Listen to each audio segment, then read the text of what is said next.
Hello friends, ಈ ಪ್ರಪಂಚದಲ್ಲಿ ಕೆಲವು ಇನ್ವೆನ್ಷನ್ಸ್ಗಳಿವೆ. ಅವು ಸತ್ಯವಾಗಲೂ ಜನರಿಗೆ ಸಿಕ್ಕಿದ್ರೆ ಇವತ್ತು ನಮ್ಮ ಜಗತ್ತು ಬೇರೆ ತರಹನೇ ಇರ್ತಿತ್ತು. ಆದರೆ ವಿಚಿತ್ರ ಏನಂದರೆ ಆ ಟೆಕ್ನಾಲಜಿ ಕಂಡುಹಿಡಿದವರು ಮತ್ತು ಆ ಟೆಕ್ನಾಲಜಿ ಎರಡು ನಿಗೂಢವಾಗಿ ಕಣ್ಮರೆಯಾಗಿದೆ. ಇವತ್ತಿನ ವಿಡಿಯೋದಲ್ಲಿ ಅಂತಹುದೇ 5 ಕಣ್ಮರೆಯಾದ ಆವಿಷ್ಕಾರಗಳ ಬಗ್ಗೆ ಹೇಳ್ತೀನಿ. ಕೊನೆಯ ಸ್ಟೋರಿ ಕೇಳಿದ್ರೆ ನಿಜಕ್ಕೂ ಶಾಕ್ ಆಗ್ತೀರ.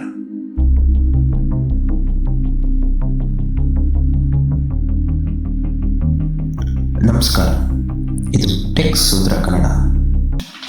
ಮೊದಲನೇ ಕತೆ ನೋಡೋದಾದರೆ the Ogle vapour carburettor 200 MPG car. ಅದು 1970ರ ಕಾಲ. ಟಾಮ್ ಓಗಲನ್ನು ಮೆಕ್ಯಾನಿಕ್ ಒಂದು ಕಾರ್ ಡಿಸೈನ್ ಮಾಡಿರ್ತಾನೆ. ಇದರ ವಿಶೇಷ ಏನಂದರೆ ಆ ಕಾರ್ ಪೆಟ್ರೋಲಿಂದ ಚಲಿಸ್ತಾ ಇರಲ್ಲ, ಪೆಟ್ರೋಲಿನ ಆವಿಯಿಂದ ಚಲಿಸುತ್ತಿರುತ್ತೆ. ಇದು ನಂಬೋಕೆ ಆಗಲ್ಲ ಅಲ್ವಾ? ಅವತ್ತು ಕೇವಲ 2 ಗ್ಯಾಲನ್ ಪೆಟ್ರೋಲ್ ಹಾಕ್ಕೊಂಡು ಬರೋಬ್ಬರಿ 200 ಮೈಲಿ ಕಾರ್ ಓಡಿಸಿ ಪ್ರೂವ್ ಮಾಡಿದರು. ಆದರೆ ಆಯಿಲ್ ಕಂಪನಿಗಳು ಇದರ ಹಿಂದೆ ಬಿದ್ದಿದ್ದವು. ಟಾಮ್ ಆಫರ್ ರಿಜೆಕ್ಟ್ ಮಾಡಿದರು. ಕೆಲವೇ ದಿನಗಳಲ್ಲಿ ಟಾಮ್ ಓಗಲ್ ಅನುಮಾನಾಸ್ಪದವಾಗಿ ಸಾವನ್ನಪ್ಪಿದರು. ಆ ಕಾರ್ನ ಒರಿಜಿನಲ್ ಪಾರ್ಟ್ಸ್ ಮತ್ತು ಬ್ಲೂ ಪ್ರಿಂಟ್ ಇವತ್ತಿಗೂ ಯಾರಿಗೂ ಸಿಕ್ಕಿಲ್ಲ. ಲೂಯಿಸ್ ಲೇ prince, the real father of cinema. ನಾವು ಸಿನಿಮಾ ಕಂಡುಹಿಡಿದಿದ್ದು ಎಡಿಸನ್ ಅಂತ ಓದಿದ್ದೀವಿ. ಆದರೆ ಅವರಿಗಿಂತ ಮುಂಚೆನೇ ಲೂಯಿಸ್ ಲೇ ಪ್ರಿನ್ಸ್ ಅನ್ನೋರು ಮೂವಿ ಕ್ಯಾಮ್ರಾ ಕಂಡುಹಿಡಿದಿದ್ರು. ಅಂದು 1890 ಸೆಪ್ಟೆಂಬರ್ 16 ತಮ್ಮ ಕ್ಯಾಮರಾ ಮತ್ತು ಪ್ರೂಫ್ ತಗೊಂಡು ಪೇಟೆಂಟ್ ಮಾಡಿಸೋಕೆ ಅವರು ಟ್ರೈನ್ ಹತ್ತಿದ್ರು. ಪ್ಯಾರಿಸ್ಗೆ ಟ್ರೈನ್ ಹೋಯಿತು. ಆದರೆ ಲೂಯಿಸ್ ಮಾತ್ರ ಟ್ರೈನಿಂದ ಇಳಿಲೇ ಇಲ್ಲ. ಅವರು ಏನಾದರೂ ಅವರ ಲಗೇಜಲ್ಲಿ ಹೋಯಿತು ಅನ್ನೋದು ಇವತ್ತಿಗೂ ಒಂದು ದೊಡ್ಡ ಮಿಸ್ಟರಿ.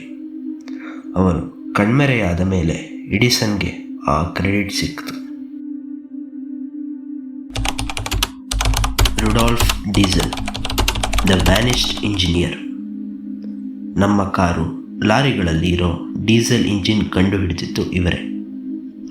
1913ರಲ್ಲಿ ಇವರು ಲಂಡನ್ಗೆ ಹೋಗೋಕ್ಕೆ ಒಂದು ಹಡಗು ಹತ್ತಿದ್ರು. ರಾತ್ರಿ ಊಟ ಮಾಡಿ ರೂಮ್ಗೆ ಹೋಗಿ ಮಲಗಿದ್ರು.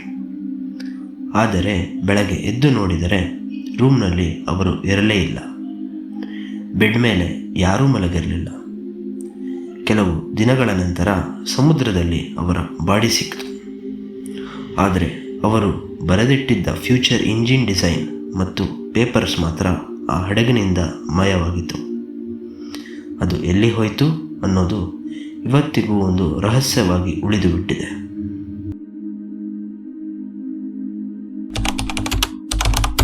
ಸ್ಲೂಟ್ digital coding, the impossible compression.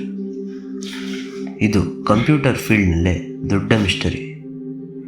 John ಸ್ಲೂಟ್ ಅವರು 1990ರಲ್ಲೇ ಒಂದು ಟೆಕ್ನಾಲಜಿ ಕಂಡುಹಿಡಿದಿದ್ರು. ಅದರಲ್ಲಿ ಒಂದು ಪೂರ್ತಿ ಸಿನಿಮಾನ ಕೇವಲ 8 KBಗೆ ಕಂಪ್ರೆಸ್ ಮಾಡ್ಬೋದಿತ್ತು. ದೊಡ್ಡ ಕಂಪನಿ ಜೊತೆ ಡೀಲ್ ಸೈನ್ ಮಾಡೋ ಹಿಂದಿನ ದಿನ ಸ್ಲೂಟ್ ಹಾರ್ಟ್ ಅಟ್ಯಾಕಿಂದ ತೀರಿಕೊಂಡ್ರು. ಅವರು ಸತ್ತ ಮೇಲೆ ಆ ಕೋಡ್ ಇದ್ದ ಫ್ಲಾಪಿ ಡಿಸ್ಕ್ ಕೂಡ ಮಾಯವಾಯಿತು. ಆ ಸೀಕ್ರೆಟ್ ಕೋಡ್ ಇವತ್ತಿಗೂ ಯಾರಿಗೂ ಗೊತ್ತಿಲ್ಲ. ಮೌರಿಸ್ ವಾರ್ಡ್, ಸ್ಟಾರ್ಲೈಟ್. ಇದು ಒಂದು ಪ್ಲಾಸ್ಟಿಕ್ ತರಹದ ವಸ್ತು. ಇದರ ಸ್ಪೆಷಾಲಿಟಿ ಏನಂದರೆ ಇದು ನ್ಯೂಕ್ಲಿಯರ್ ಬಾಂಬ್ನ ಶಾಖವನ್ನು ಕೂಡ ತಡೆದುಕೊಳ್ಳೋ ಶಕ್ತಿ ಹೊಂದಿತ್ತು. ಮೌರಿಸ್ ವಾರ್ಡ್ ಅನ್ನೋರು ಇದನ್ನು ಕಂಡುಹಿಡಿದಿದ್ರು. ನಾಸಾದವರು ಬಂದರು, ಮಿಲಿಟರಿ ಬಂದಿತ್ತು. ಆದರೆ ಮೌರಿಸ್ ಯಾರ ಮಾತಿಗೂ ಒಪ್ಪಲಿಲ್ಲ. ಫಾರ್ಮುಲಾ ಯಾರಿಗೂ ಹೇಳಲಿಲ್ಲ. 2011ರಲ್ಲಿ ಮೌರಿಸ್ ತೀರಿಕೊಂಡರು. ಅವರ ಜೊತೆ ಆ ಸ್ಟಾರ್ಲೈಟ್ ಫಾರ್ಮುಲಾ ಕೂಡ ಮಣ್ಣಾಯಿತು. ಇವತ್ತಿಗೂ ಕೂಡ ವಿಜ್ಞಾನಿಗಳು ಅಂಥ ವಸ್ತು ತಯಾರು ಮಾಡೋಕ್ಕೆ ಆಗುತ್ತಿಲ್ಲ.